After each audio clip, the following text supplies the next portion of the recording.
Hello and welcome to Runkle of the Bailey. My name is Ian Runkle. I'm a Canadian criminal defense and firearms lawyer. Today I want to talk about GWACS, and if you haven't been following my coverage and you're not familiar with this company, you might think this is some sort of intimate grooming product.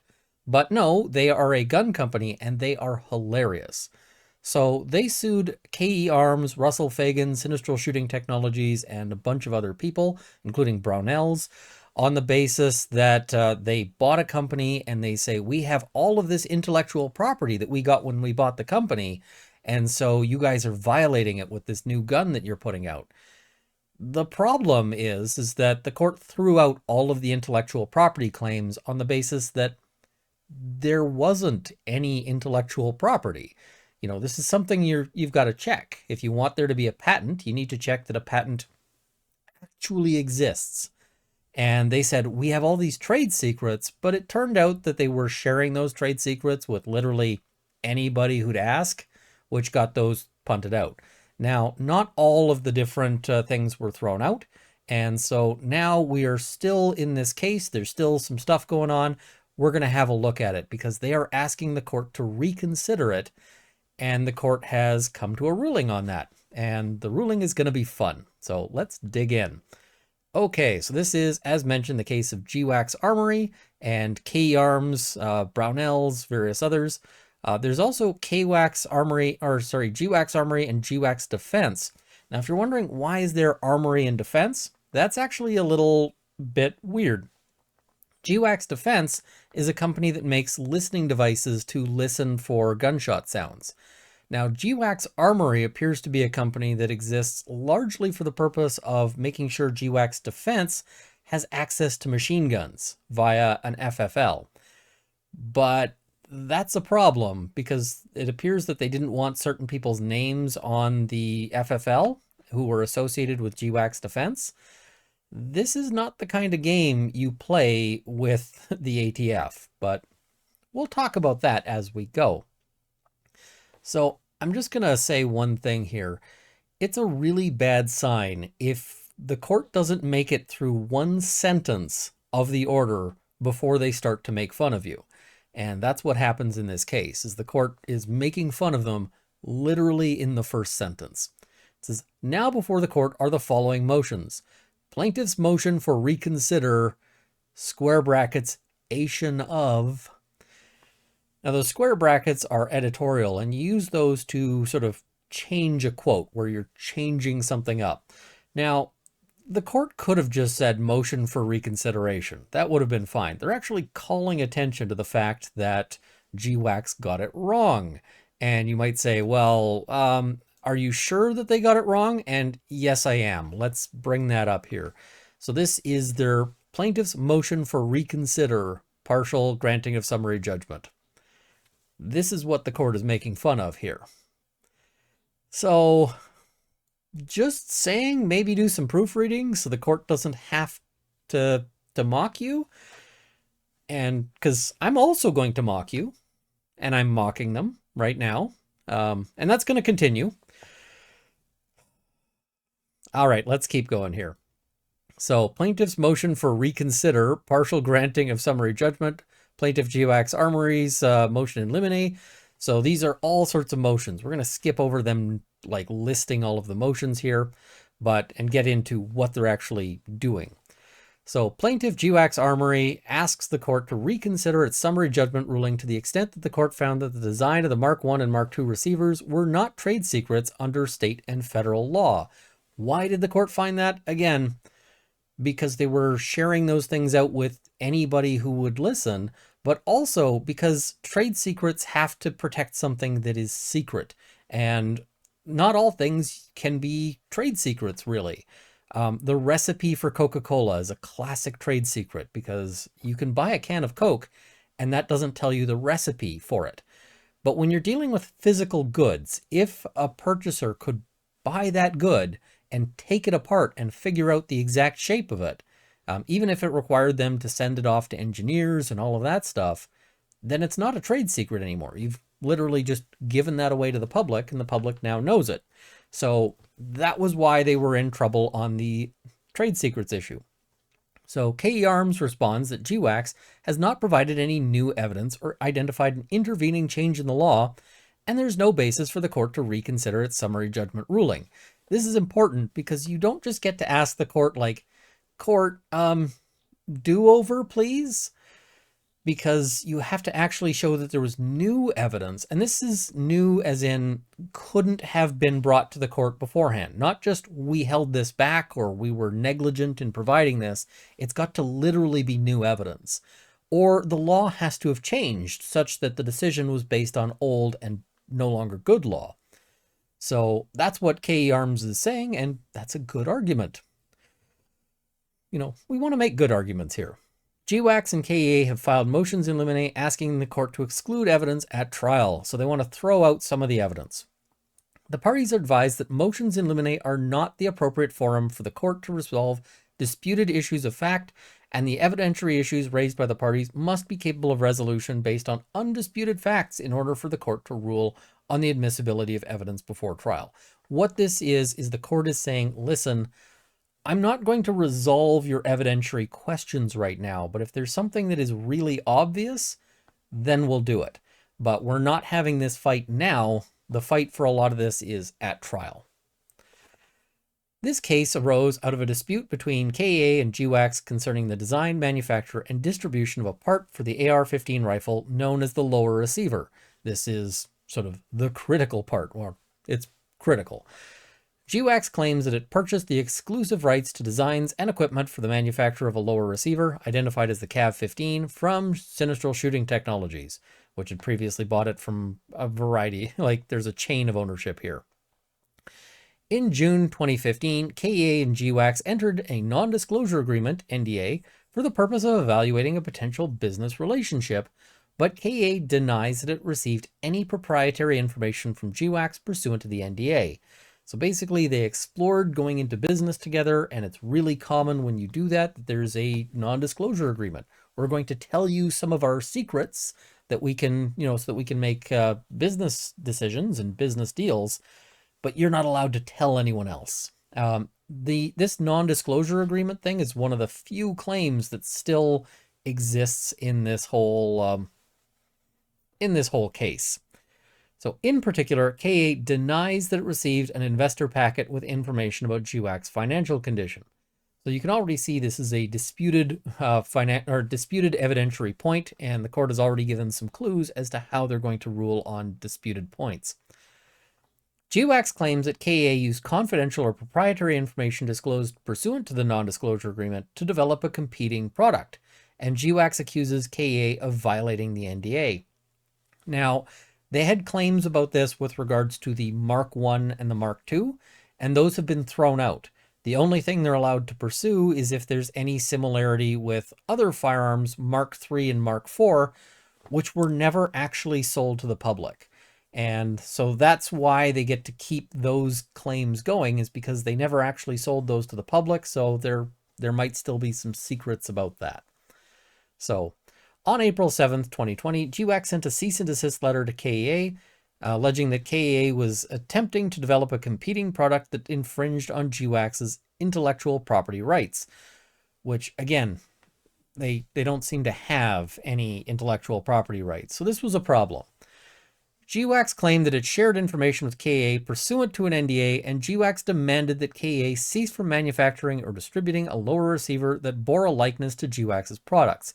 In particular, what they said is, we don't want you distributing a lower receiver for an AR-15, and the AR-15 is not under patent protection, made out of polymer.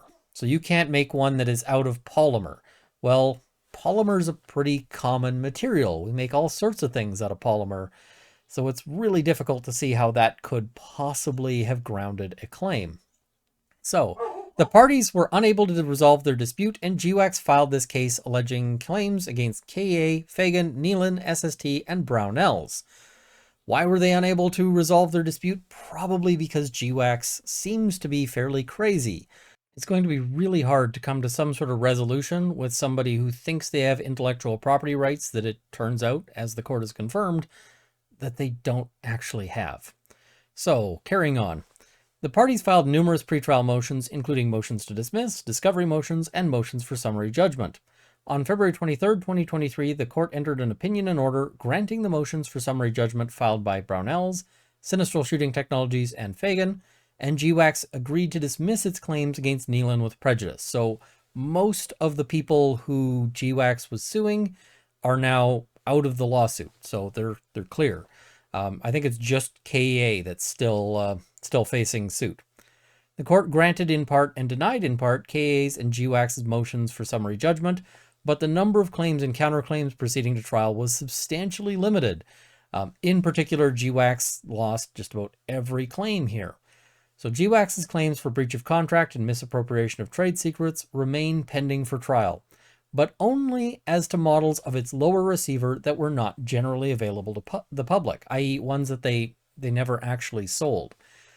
The court also found that information about GWACS's financial status could qualify as a trade secret because this evidence may not have been known to the public, and the evidence tended to show that GWACS was not in a position to distribute or manufacture any of its products. Now, this is going to be a problem because if GWACS was not in a position to distribute or manufacture any of its products, then their damages are going to be low. It's not like they lost any business if they couldn't have been in business anyway, right? That's going to be a big issue for GWACS going forward. KEA's only remaining counterclaim is one for declaratory relief, and KEA seeks a declaratory judgment that it did not violate the terms of the party's NDA, i.e. basically the court just makes a statement. You're good. That's what KEA is still seeking. GWACS asked the court to reconsider the summary judgment ruling to the extent that the court found that the design of the Mark I and Mark II receivers were not trade secrets. Why do they care so much about those ones? Well, because those are the ones they sold and probably where their claim would have been, but that's gone. And GWACS suggests that the court may need clarification regarding certain CAV15 design features that were not publicly disclosed.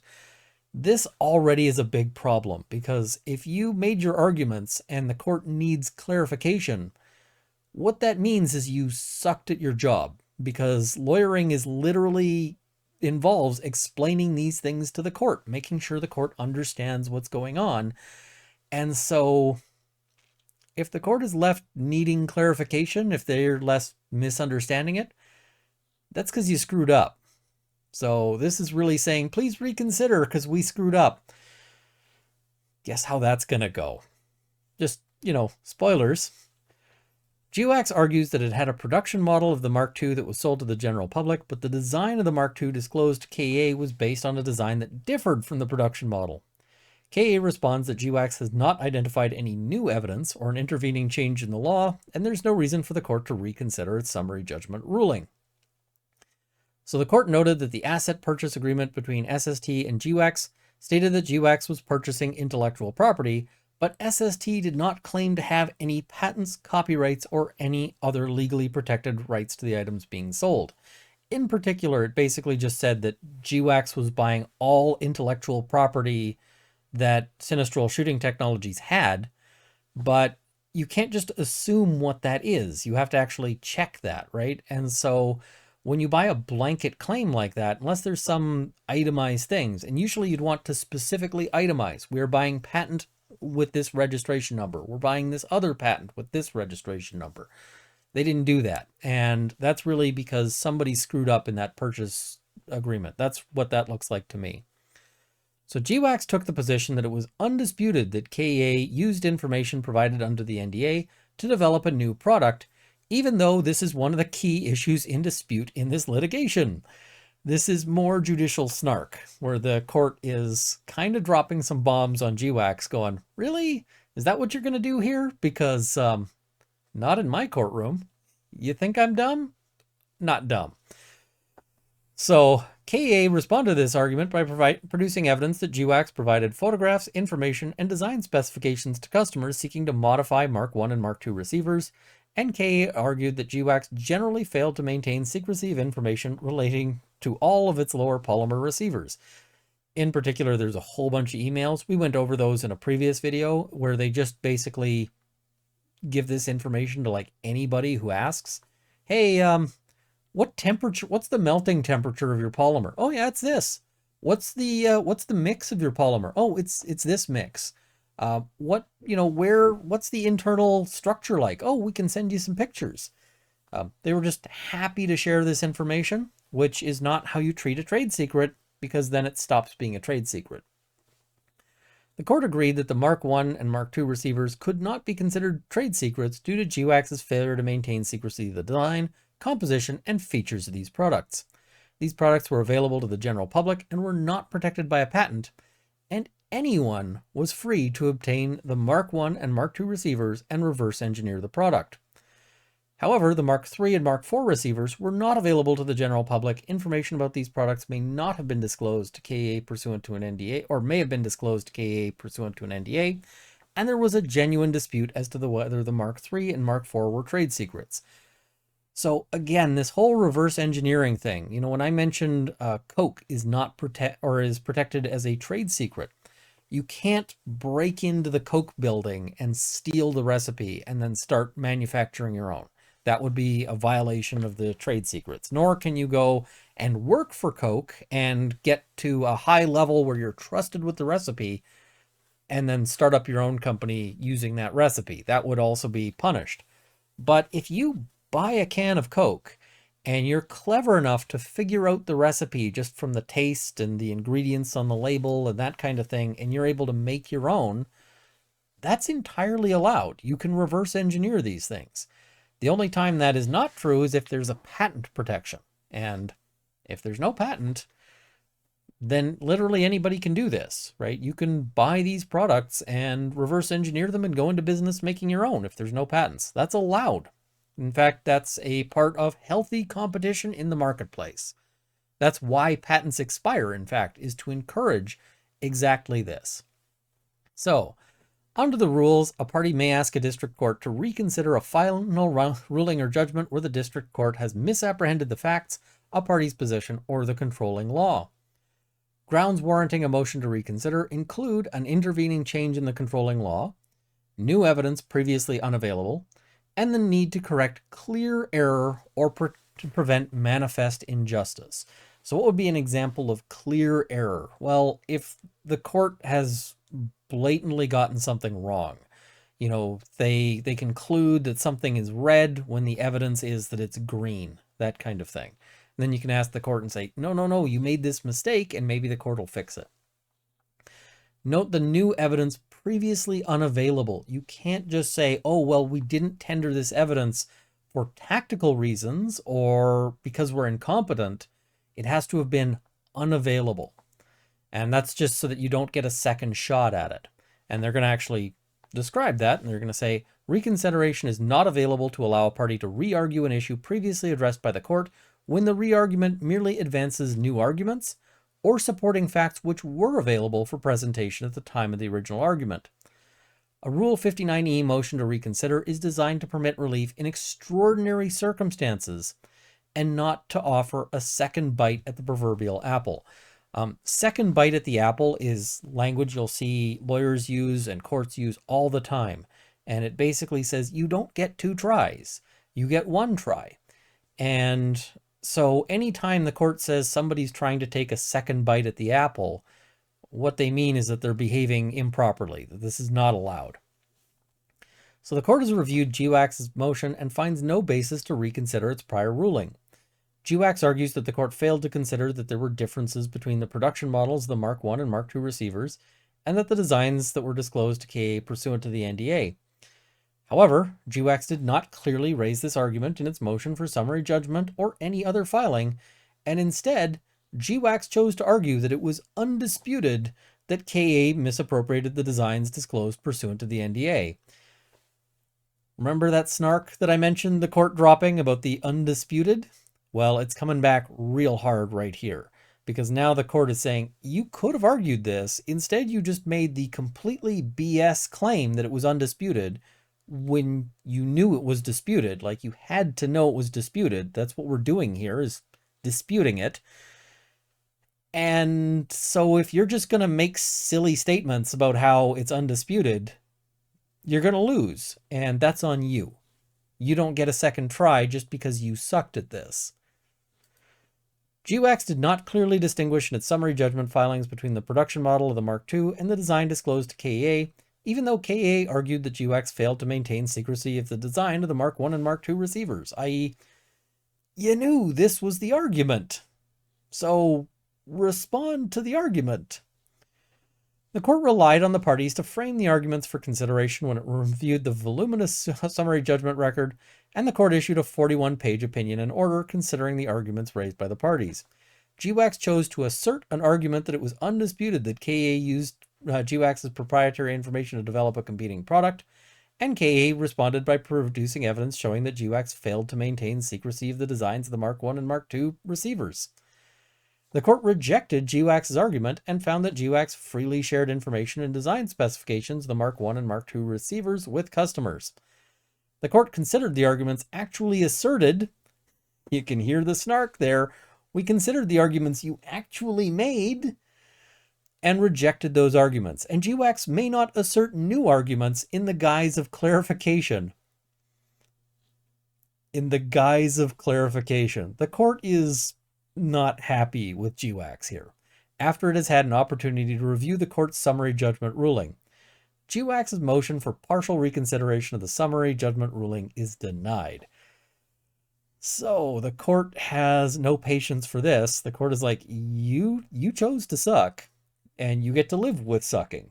That's how this goes. Like, you could have made these arguments at the time. The fact that you didn't, that's on you. And you don't get to go, oh, well, now we're going to make these arguments after we lost. Too late. You had your chance. You screwed up your chance. Tough. All right, now there's some other issues in this one because this is a 14-page document. I know this video is going to be long, but I'm enjoying it, so I'm going to keep going. So, exclusion of Mark I and Mark II designs and opinions of Brian Haygood. So this is, they want to bring an expert witness, and that's Mr. Haygood. And GWACS is going to run into some trouble. I'm going to go through the court's ruling on this one, and then I'm going to explain just what this does to GWACS. So KA argues that the evidence concerning the design of the Mark I and Mark II receivers is irrelevant in light of the court's summary judgment ruling, i.e., you can't infringe the IP on the Mark I and Mark II because there isn't any. KA argues that evidence related solely to the design of the Mark I and Mark II receivers would be unfairly prejudicial to KA and would be offered merely to confuse the jury. KA also seeks to exclude the expert testimony of Brian Haygood, a firearms expert retained by GWACS, who intends to opine that the KP-15 produced by KA was based heavily on the design files for the Mark II, and he further intends to testify that KA misused intellectual property owned by GWACS. Here's the problem with that, is that they were entitled to 100% copy the Mark I and Mark II, because there's no intellectual property. So, yeah. The court previously granted summary judgment in favor of KA on GWACS's misappropriation of trade secrets and breach of contract claims as to the Mark I and Mark II models of GWACS lower receiver.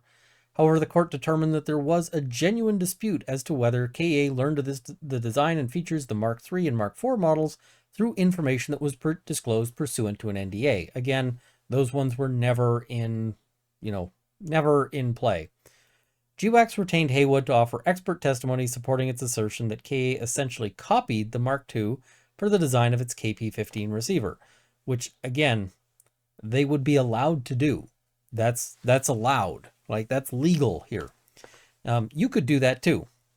I mean, talk to a lawyer if you're planning on it, but there's nothing stopping you that I'm aware of. So GWACS maintains that evidence concerning the design of the Mark I and Mark II receivers was obtained improperly by KA because KA could have obtained the designs only by means of Fagan's knowledge of the designs or through materials disclosed pursuant to an NDA. Or literally, they could have just bought a Mark II and sawed it open and had a look, right?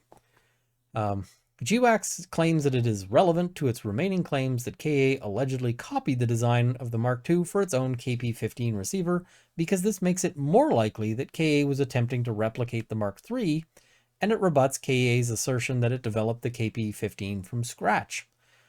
GWACS also claims that it goes to the honesty and credibility of KA if GWACS can prove that KA is lying about whether it relied on the design of the Mark II to develop its own product.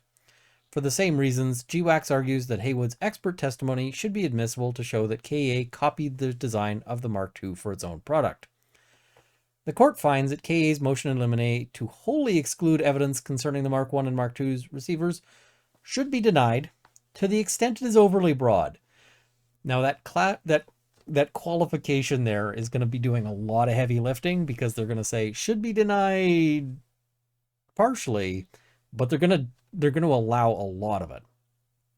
But the court rejects the arguments raised by GWACS for the admissibility of the design, manufacture, and features of the Mark I and Mark II receivers.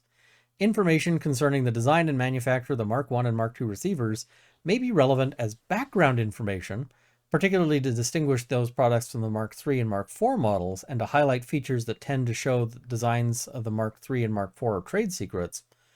However, it is clear that GWACS does not intend to offer this evidence merely as background information, and GWACS seeks to use the evidence to cast KEA as a bad actor that illegally obtained the designs of the Mark II receiver and copied the design for its own product. Those arguments are foreclosed by the summary judgment ruling, and GWACS appears to be searching for a way to work around the court's findings that the design of the Mark I and Mark II receivers are not trade secrets.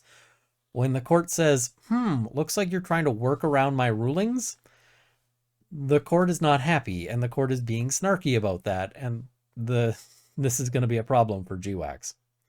It is not relevant to any issue in this case whether the design of the KP15 was in whole or in part based on the design of the Mark II, because GWACS previously failed to meet its burden to show that it maintains secrecy of this information. And remember, that was the place where they just said, oh, it's undisputed that it's a violation. So that move is costing them on all sorts of fronts here.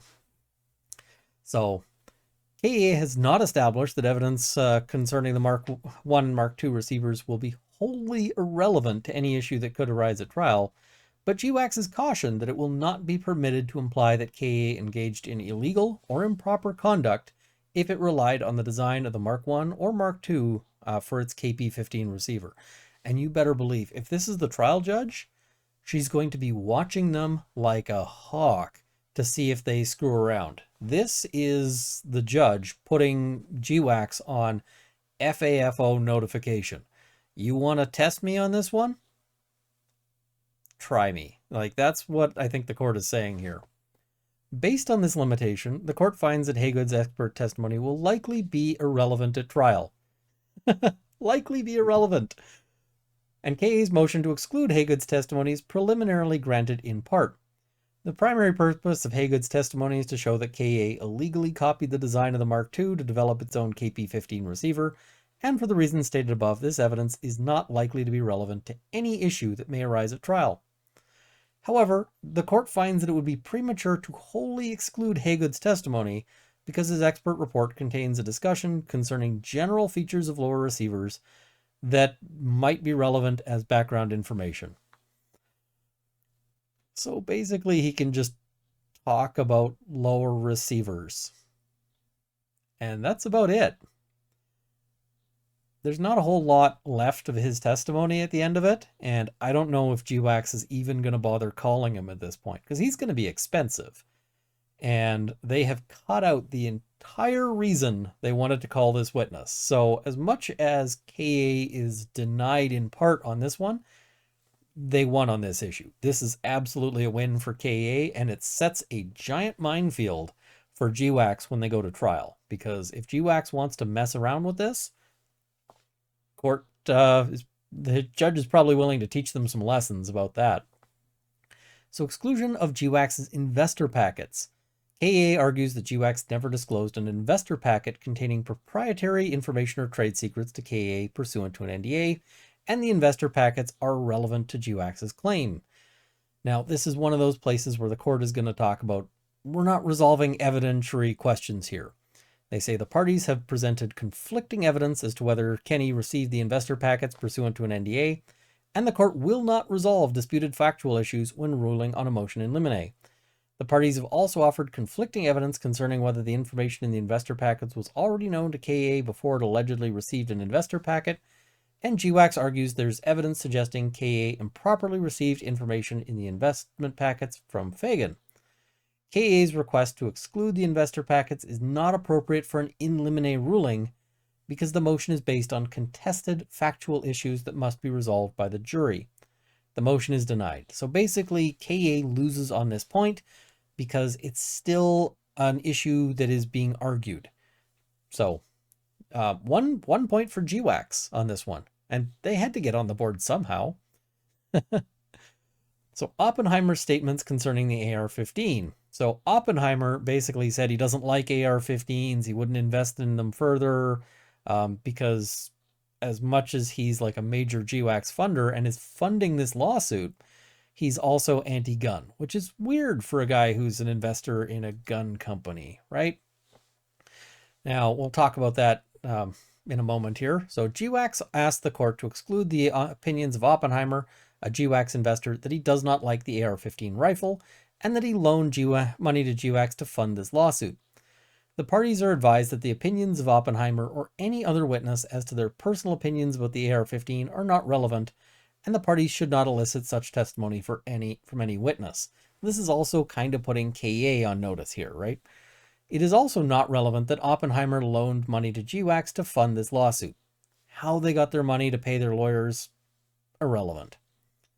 However, GWACS's ability to produce and manufacture the lower receivers at issue in this case is highly relevant, and KA has come forward with evidence that GWACS lacks the necessary funding for production of its CAV-15 receivers.